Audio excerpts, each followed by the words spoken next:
Mixed emotions around it, and I already have some people side-eyeing me. So joining me now to discuss the All-Star games, we have Parker Smith and Caleb Blanton. Guys, how are we going today? Man, I'd be doing better if I got to see a good All-Star game every once in a while, but it's just not the case, man. It's just not the case. You didn't get your fill? You didn't get your fill this, 2 weeks ago, no? No, not at all, man. Caleb, what about you, no? No, it's never enjoyable to watch that All-Star game. Okay, so let's talk about it. Why does the All-Star game suck, basically? Parker, I want to start with you. All right, so we got a bunch of guys just walking around out there. First off, what sport? We're going to start so NBA? we're going to start NBA because it just happened. Let's go NBA. Why does the NBA game suck? So we're going to go to NBA, and man, like I'm gonna admit, like the dunk contest this year, it was much more interesting than it was been in the past 2 years when they've been putting bums in there. I mean, you brought a guy up from the G League, and he actually performed pretty well. And then the three-point contest is always pretty entertaining. But as far as the game itself goes, people are just walking around out there, and it really sucks because 2 years ago in 2020, when Kobe died and they named the trophy after him and they put that target score, it seemed like the guys actually had some motivation to try, and we all thought that was going to change like the way and the culture of the All-Star game, but that just hasn't been the case in the past couple of years. Caleb, what about you? What are you thinking? Yeah, I agree. I mean, the All-Star game is just not what we want it to be. The guys don't compete, they don't play defense, and as you see, the score is just ridiculous. It's not fun to watch. I mean, we watch sports because we like to see people compete, and they're just not competing. So honestly, we just need to get rid of the All-Star game because I don't think there's any way you can fix this. Yeah, I mean, Parker, you brought up Mac McClung. You know, this is my thing about it. How are you going to have an NBA All-Star dunk contest that was, one of the coveted like skills competition? You had Jordan perform. You got the Vince Carter all-time dunk. And then you put a G Leaguer in there. And he, credit to Mac McClung because he shouldn't even be in the G League. I think he's definitely NBA ready.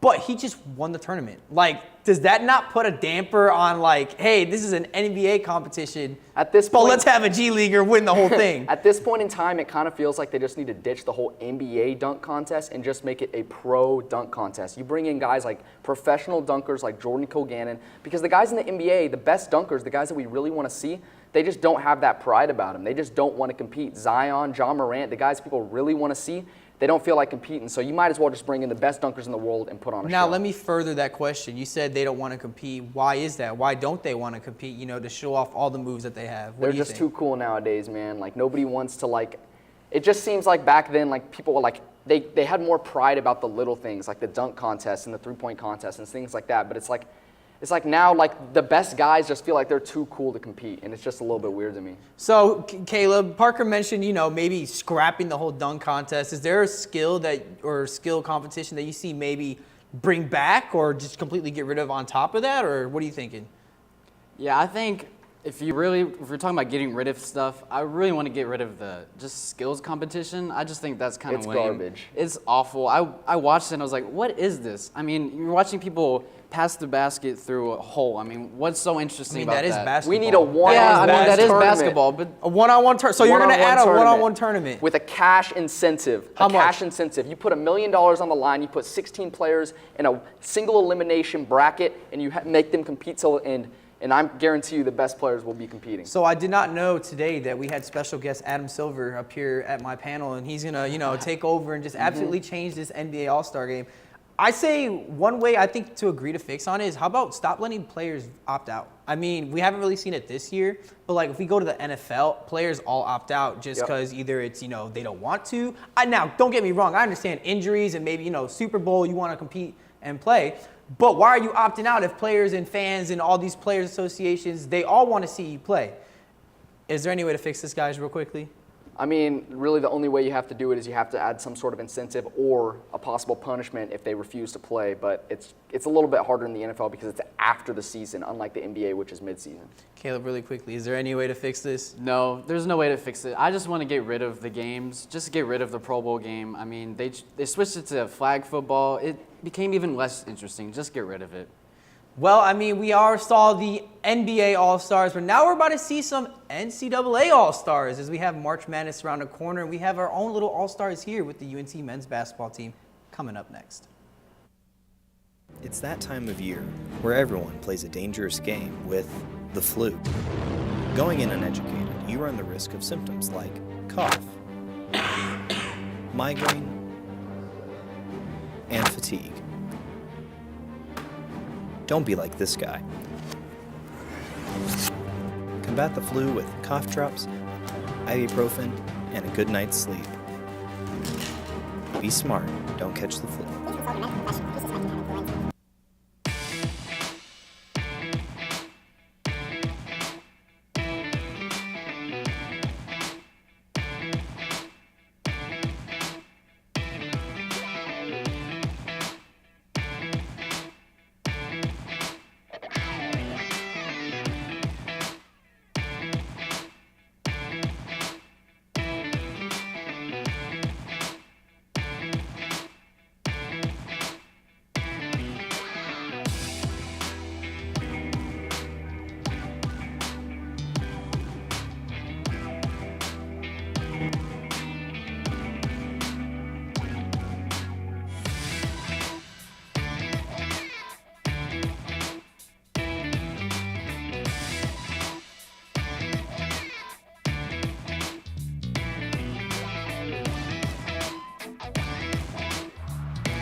Welcome back to SportsZone. I'm your host, Jeremiah Russo. The Mean Green basketball team gets ready to embrace the madness as their season comes down to the final stretch in the 2022-2023 campaign. Joining me now to discuss the Mean Green basketball team, I have Miss Gabby Pippins and Mr. Sean Hunley. Guys, how are we doing today? Pretty good. Really good. Now, before we get, so tomorrow is March, so March Madness is approaching us quick. Also, my rent, unfortunately, is approaching me very quickly. But let's go back, rewind a little bit. We got Charlotte, the 49ers at Mean Green. A 55-49 loss. You know, one of our worser losses that we've seen throughout the season. Miss Gabby, what did you see out there from us? So honestly, I just saw some of the same thing UNT has been doing, which is unfortunately blowing leads. Now, we were ahead, at the half 24-22, but they let Patterson for Charlotte, for the 49ers, just come back there and score 17 points. And they ended up having a loss, which is kind of weird because we just played them February 11th and won by like a lot. So this was just one of those games where they couldn't keep the lead.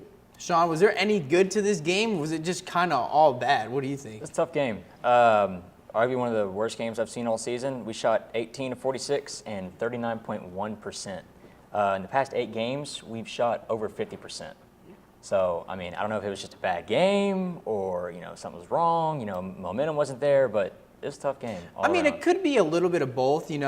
Both teams, North Texas is the #1 defense in the nation, in at least Conference USA, Then Charlotte is actually #2. But then you look at scoring, and Charlotte's at actually 5th in Conference USA, and UNT is at dead last. So, I mean, a little bit of a weird battle. You have the two defensive horses, powerhouses right there, and then you kind of have, a little bit of the offensive. But I agree, when you're shooting 18 for 46 and only have 3 for 13 from deep, that's pretty horrible. I mean, we're a team that does rely a little bit on that three-pointer, and when you only have 3 guys hit triple digits and one of them not being Tyler Perry, it's kind of a little bit of a problem. I mean, right, and the big thing is with Perry, is like he's a big momentum guy. If he's not having a good game, this entire team is kind of slow going with whenever he's not there. I mean, he had 8 points. And only 3 guys got out of double digits. And so I'll build off of that real quick since you just brought it up. Is like you said, Tyler Perry's the soul of the team. Who are we looking to step up? I mean, we've heard, Kai Huntsberry, Abu Usman, even Matthew Stone has stepped in a couple times. Give him credit defensively. Is there anybody else that kind of needs to step in right now? Sean? I mean, you see guys like Reuben Jones, Tyler Perry, Kai Huntsberry. I mean, those are your main guys right there. But as far as I can tell, I think it just revolves around Tyler Perry. That's that centerpiece right there. Definitely. I 100% agree. I mean, there are players, like you said, Huntsberry and Osman. I mean, I think that they're really great, but I think this is really just, unfortunately, Tyler Perry's team. So whenever he's down, everyone else is down and vice versa. Yeah, and I mean, we'll see what my man Madea, Tyler Perry, can do. I mean, we have final 2 games right before we hit the tournament. We got Middle Tennessee. Sean, is there anything we're looking at for Middle Tennessee with this battle? They're not good on the road. They're 3-9 on the road. UNT is 10-2 at home. So I think if we play like we did against Charlotte a couple weeks ago, whenever we killed them at the Super Pit, I think we can easily beat this team. And I think, was it Western Kentucky is our last game? I think if we play like we did a couple weeks ago, we can win. We can beat both these teams at home and propel us into the CUSA tournament. Definitely. I can definitely see that happening, especially with Western Kentucky. I think it will be a little close for them, but at the same time, I feel like UNT will be able to pull it off. Yeah, and I mean, so if everything holds up right now, we will be the second seed in the CUSA tournament. We'll have a bye the first day, and then we're going to have a choice. We're not really our choice. I wish it was our choice. We're going to have UAB or even the Charlotte 49ers that we just played. Gabby, is there anybody you're hoping in particular? Absolutely. I definitely hope that we get Charlotte because we'll know what to expect there. I feel like we'll hopefully have a better performance than we did just recently. Hopefully we can repeat that February 11th performance where we had a landslide win. But I think that would be the better pick of the two teams. Sean, real quickly, do you see us having an easier path where we could potentially, compete for the top, or do you think, we're out of our league in this one? Not incredibly easy, but I mean easier, I think, than last year. I mean, last year we were going up against Kenneth Lofton, so I think I'm going to agree with her. I want to play Charlotte. Yeah, I mean, well, we got Middle Tennessee this Thursday, then Western Kentucky, and then March Madness. But speaking of madness, let's flip over to another sport. We got the NHL Deadline, and boy, was there some craziness going on. Coming up next. Live from UNT, it's Wheel of Culture. Welcome back to Wheel of Culture. Our contestant is so close to solving this puzzle. But first, it's time to give the wheel a spin. Wow, you landed on London, one of the many places where you and your fellow students can go on a chance to experience new culture. But only if you can solve this puzzle. I'd like to solve the puzzle. Study abroad. That's correct. You just won yourself a trip to study abroad in London, England, and you can too. Just go to studyabroad.unt.edu to see deadlines and apply for scholarships. Get ready to study abroad.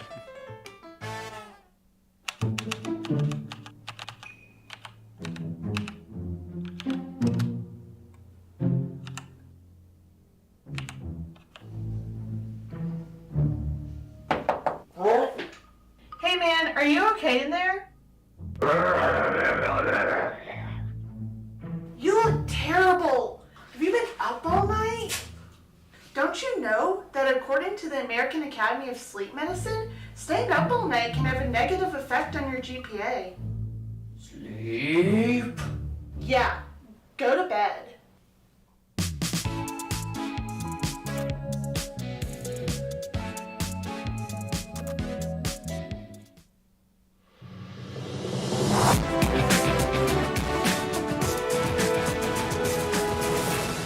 Welcome back to SportsZone.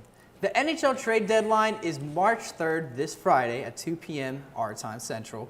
But we're already experiencing a lot of the madness today. And so joining me now to discuss what the heck is going on all of a sudden, we got Mr. Matthew Wagner and Mr. Trey Francis. Guys, how are we doing today? We're good. Yeah, doing great. I mean, I wish I could say the same. I know. I'm sorry. It's tough. sorry. It's been a tough day, huh? So sorry. we're just going to get this out the way. Start by mentioning it. I like it. Patrick Kane was unfortunately traded to the Rangers today for basically a high five and a handshake. Rest in peace. Yep. Rest in peace. All that hard Kane. work, all that hard work for Patrick Kane just to lose, just to lose him for nothing. It's tough. I just don't want to talk about it. So we'll skip that. So let's talk about We the got it other out of the trades. way. Let's talk about the other trades that happened. We have Vladimir Tarasenko going to the Rangers, Ryan O'Reilly going to the Leafs, Timo Meier to the Devils, Jake McCabe, Sam Lafferty going both to the Leafs, Tanner Jeannot to the Lightning, Kane, as we already mentioned, going to the Rangers, Gustafsson, and even an hour ago, we just had Luke Schenn going to Toronto. Now, it's not all the trades that went down, but Trey, what's the biggest trade that you've seen so far? Yeah, like you just touched on, there have been so many trades across the board. And one big thing I want to notice is that the Blues have basically gave away their whole team. They've traded every player they possibly can to somebody else. Like you mentioned, O'Reilly going to the Maple Leafs. Maple Leafs are beefing up. They're trying to make that big run. and make their way to the playoffs. So pretty much every trade that the Maple Leafs have had, put that on my list. Let Kyle Dubas cook right now. He is drinking that maple syrup right now. Not gonna lie, he is absolutely kicking butt right now. My trade for me, I'm gonna go Timo Meier trade. I gotta go the Timo Meier trade. New Jersey is getting a proven goal scorer, 52 points in 57 games. This guy is absolutely killing it right now for the Devils. I expect him to absolutely. I mean, you take a look. You're getting so much in return. You got a 2023 first coming in for you. You got another conditional first. You're getting multiple prospects, and on top of that, picks just for Timo Meier. Now, don't get me wrong when I say just Timo Meier. Timo Meier is great, and he's about to further that Devils with such a young core that they have with Jack Hughes. You have Jesper Bratt over there. You have Nico Hischier. They're going off just almost out of nowhere. You kind of, we just never expected this. And you get that playoff experience. They also have Andre Palat, who was from the Lightning. This is a guy that is proven, Stanley Cup champion, 2-time Stanley Cup champion. I expect this team to absolutely beef up. Definitely be a team to watch in the playoffs. Yeah, with them just sitting, a couple games back, from being, the number 2 team, I guess, behind the Bruins, you got to have, they have what they need, but this is really going to push their momentum going forward. For sure. Let's speak about the Bruins, and by the Bruins, let's talk about first round. Who do they always play in the first round? Always the Maple Leafs. Always the Maple Leafs. So we're going to talk about the Always. Maple Leafs right now because the Maple Leafs just absolutely stacked up. Like we said, we got Ryan O'Reilly in there. They just got Eric Gustafsson, Sam Lafferty, and Jake McCabe. That's a big trade too. I mean, you're picking up a shutdown defenseman, coming from Chicago. You're even picking up the guy who actually leads the NHL in shorthanded goals, Sam Lafferty. That's an amazing feat of itself, especially on such a failing franchise. Excuse me, Chicago, I love you, but what a failing franchise we are. But in return, I mean, when you grab a first-round pick, but I mean, it's from Toronto. They're gonna go far. I mean, well, we always every Maple Leafs year, every year, their fans are always like, we're gonna make it past the first round. And what do? They never do. They always make it past. They get to the first round and eliminated. But they just bulked up. So do we see them potentially moving out to the first round? I say second round. I say second round. I could go with second round. The problem is, they have the Bruins standing in their way, and we've watched the Bruins all year long. They've dominated teams left and right. Haven't even reached 10 losses yet. So that they're in regulation. In regulation. Okay, I'll get that one too. In regulation, yes. But you just got to watch for them. But I'll go second round with you on the Maple Leafs. Yeah, I got second round. Yeah. Let's go another second round team. Let's go the Rangers. They absolutely. I didn't want to talk about it. They absolutely bulked up. I mean, when you have guys, Kane now, you have absolutely Tarasenko. Your team is looking absolutely stacked. And with Shesterkin in goal, this team can go far. They made it to the Western Conference Finals last year. And they almost took over the Lightning. So this is a team that's definitely finding that push and trying to. So you think now, you're getting rid of Sammy Blais, who's a very good player, actually pushed them in 2019 when they won the Cup. Do you see now, Trey and Matthew, do we see as the Maple Leafs potentially, making it past? Or the Rangers too, you see them making it past?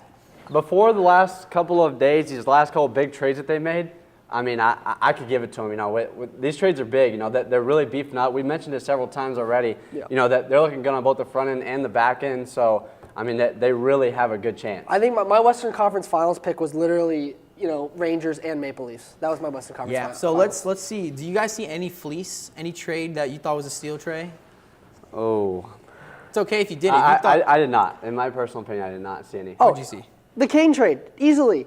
I'm sorry. Yeah, I had to mention it. I'm so sorry. Hey, I didn't want to mention it. I was trying to be nice to him, I respect it, right. but I will agree. But before the Kane trade, I had Tanner Jeannot. You're giving away You're giving away 5 picks. You got a first, second, and then 3, 4, 5 for, a younger guy. I mean, I wouldn't say. But he's got 19 points in like 50 games. Why are you giving up that much? I can see why, because maybe he can become something, right? But that's just that you're getting the idea of a player from that. Yeah. You're not getting the proven commodity. So let's bring it now to Dallas. Dallas already made a move. Sorry, I know. I'm so sorry. It's a soft subject. It is. It's as you can tell, it's been a hard day for some of us. Okay. I don't want to talk about it. Evgeny Dadonov, coming in instead of Denis Gurianov. Was that a good move? That was a good move because last night Dadonov had his debut, scored his first goal. Absolutely loved that. Hit him with that one touch. Yes, exactly. I love it. Goal, one touch right, forehand. Right in front, boom. It's that Russian blood. Now, Trey, real quickly, does Dallas need to make another move to stay? Because, I mean, you look at the East, they're ridiculous right now. The West is very knit packed together. Does Dallas need to make a move to stay back on top? I would like to see, maybe get something,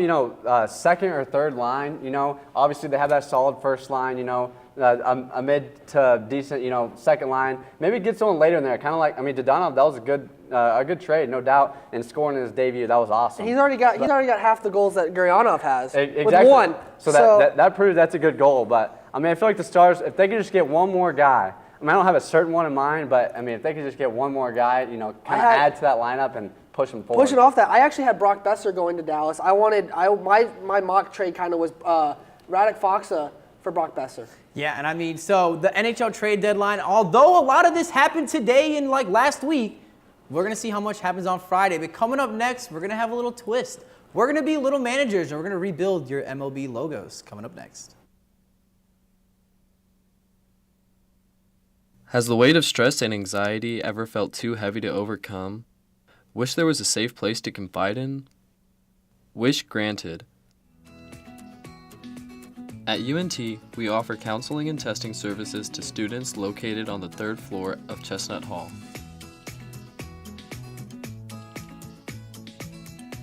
UNT, we're here for you.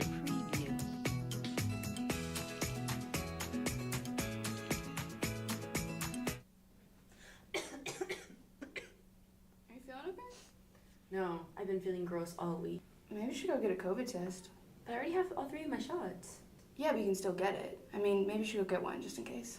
Yeah, you're right. We have that party and all that. Yeah. Where do we even get tested here? Let me check. You can find free COVID testing sites at the University Union, room 381 on weekdays, 8 a.m. to 7 p.m., and on weekends, 1 p.m. to 7 p.m., and at Chestnut Hall, room 120 from 8:30 a.m. to 4 p.m. You have to show the QR code given to you when you arrive for an appointment. Tests take no longer than 10 minutes to complete. Results will be sent through text or email within the next 48 hours. I got a negative COVID test. Me too. Oh my god, let's go to the party. Yes. Let's go.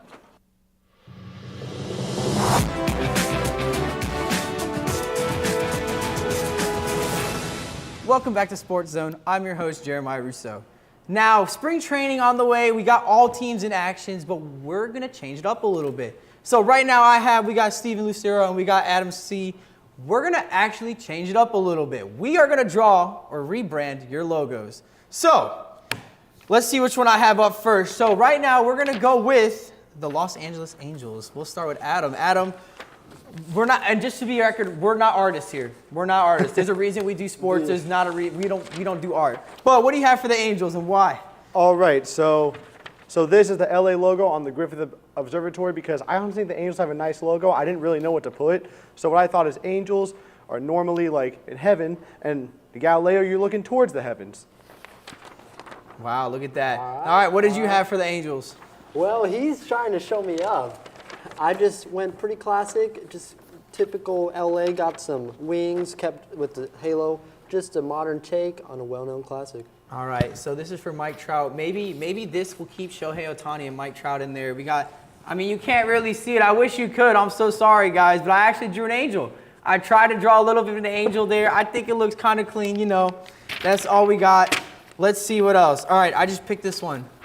I'm going to start with you this time. San Francisco Giants. All right, I got to pull that up. We had to redraw San Francisco. What do we have? What do you guys think about this? It's Golden Gate Bridge. Let me see. Look at that. Okay, so it's interesting. Now, I have a question for you. Why? What's with the S and the F right on the bridge? Well, I just liked how it curved up there with the bridge. It sort of just fit in, easy, San Fran. A little bit of a Golden State vibe to me. Stick with the San Fran theme and just stuck the Giants right up there. I think Adam's cheating a little bit. I think he had the same thing. Adam, what did you have? Okay, so basically stealing my stuff, man. Come on now. So I drew the emblem with the orange version of the Golden Gate Bridge, but obviously I didn't draw it well enough because my dad saw it and he thought it was the transatlantic building. So obviously that's I tough. Can't draw. That's pretty tough. We all kind of cheated because I did about the same thing. Oh, no, a little Golden Gate Bridge in there. Golden Gate Bridge, we got the Giants. I'm just gonna draw. I'm just gonna look and we're just gonna see. All right, we got the Kansas City Royals. I'll kick this one off. I hate Burger King. But I got Burger King man. As you can see, we got the eyebrows, you got the crown. That's the Royals for you. Whopper, I mean, no, this is not sponsored. We're not sponsored by Burger King. No Whopper.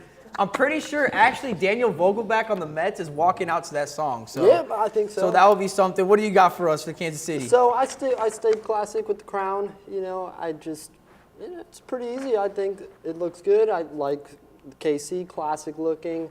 You know, not too different, pretty plain, but I think it looks pretty fire. I'm just make it known he copied me. I did not copy him. I think that's the clear winner out of this right now. I'm not gonna lie. I mean, the crown. Go ahead and put it on. Go ahead and put on the crown. Put on your crown. Yeah, there you go. King of That's art, a little baby. too high for everybody to see, but that's okay. You got the little crown. All right, let's see. Ooh. All right, this is one of my teams. We're gonna go Seattle Mariners. What do you have, Adam? All right, so we got the anchor, baby. Okay, clean. Look at that. You even got the establishment and everything. That's very nice. I even changed the colors up because I think they could be better. See, are you sure you're not an artist? I'm not an artist, bro. Ask my high school teachers. I'm about to say. All those art teachers there. All right, let's see, Mr. Art. Let's go. What you got? I stuck pretty simple with it. You know, stayed with the compass. If you can see, maybe zoom in a little bit.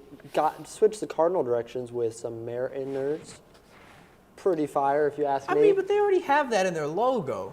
Well, it's similar, but they don't got the Mariners like that. And look at the baseball in the middle. Fair. The baseball still is there. I went a little overboard. I mean, that was actually a good pun. I wish I could tell you guys. I wish I could say I did it on purpose. I got a little boat over here. I think this is fire, in my opinion. This took me about an hour, so that'll tell you how good I am at drawing if this takes me an hour. We got the hat, the boat, we got the Mariners in the font. Just take a look. I think for somebody who only does sports and literally has no life outside of that, I think that's pretty clean. I think that's clean. All right, we're going hometown, baby. Okay. Chicago Cubs, hometown. That's Maybe my your hometown. hometown. I was about to say, don't disrespect my Cubbies. You don't even get to go first. No. Adam, go ahead. What do you have? All right, we got the Cubs with the Chicago flag because, you know, they're from Chicago, and as a flag connoisseur, shout out to the Welsh flag, by the way, Chicago teams should implement their flags more because they have a really nice flag, and I think this would work. Very agreed. I agree 100%. All right, now you may go. Yo, I swear it's just putting all mine to shame. I just stuck with the baseball, got the seams, spelling out some Cubs there. Not too shabby, I don't think, Let me see but this compared to his, man, it twists me. So that's going to go there. And this is the real Cubs winner right here. That's your real one right there. Take a look at that. Nah, I wish I could say I drew that. I'm not going to lie. I was going to say, you didn't draw that. I Don't didn't credit. This one was by Miss Gabby Carden. She drew this one, and she would not let me draw my own. She said, I have to show this one. So shout out. I wish I could say that was mine, but I did write that just for everybody out there. All right. Honest to God, I probably have my worst one up here. I'll kick it off just because that's how bad. We had the Cleveland Guardians. I'm not going to lie, guys. This one's a rough one. So if y'all can see, it's a sword and shield, right? But it just has like Cleveland all up it. Oh, see, I can draw upside down. There you go, Cleveland. It's the best thing. I think it's better than the real logo. You just have a baseball with two G's on the side. Like, what are we supposed to do with that information? I'm sorry, bro. That's just an absolute terrible thing. What are we supposed to do It is with a the horrible name? logo. What do you got for me, brother? Same thing. I'm like, what do you want me to do? I stayed simple. I mean, the name, it's kind of plain, so I went with the plain logo. Went with home plate. They're guarding the baseball. Hey, I'll take it. Just, come on. They need a better name. Go for it. All right, Cleveland Guardians, because when I hear Guardians of the Galaxy, and I didn't want to draw Dave Bautista, so I decided to keep the space theme with the rocket ship. He went there. All right, just for a treat for everybody at home, we're going to do a live drawing, 30 seconds. Let's see what the producers picked. Which logo are we drawing, guys? They don't tell me what logo. All right, we're drawing the Marlins. You ready? 3, 2, 1. Bro, you better make it worth it because we have... I want to let everybody know at home, we are not artists, so this is going to be interesting right here. Man, I'm not going to lie. I think I might have this one, guys. Let's see. I'm not cooking. You're not cooking over there? Nah, you don't have it? Nah, bro. There's too much pressure on folding. Nah. You're good, bro. All right. We'll do 5, 4, 3, 2, 1. Okay, show him off. I think I got the Marlins. He's fishing. I think that's pretty clean. I got him fishing. What do you have? I got the marlin out there. You have a narwhal. That's not even a marlin. And we got a That Jesus is. fish over here. All right. Goofy little fish. Well, thank you for tuning in to Sports Zone. Tune in next Thursday or this Thursday at 5:30 for another episode. And don't go anywhere because NTTV's Nightly News comes up right now.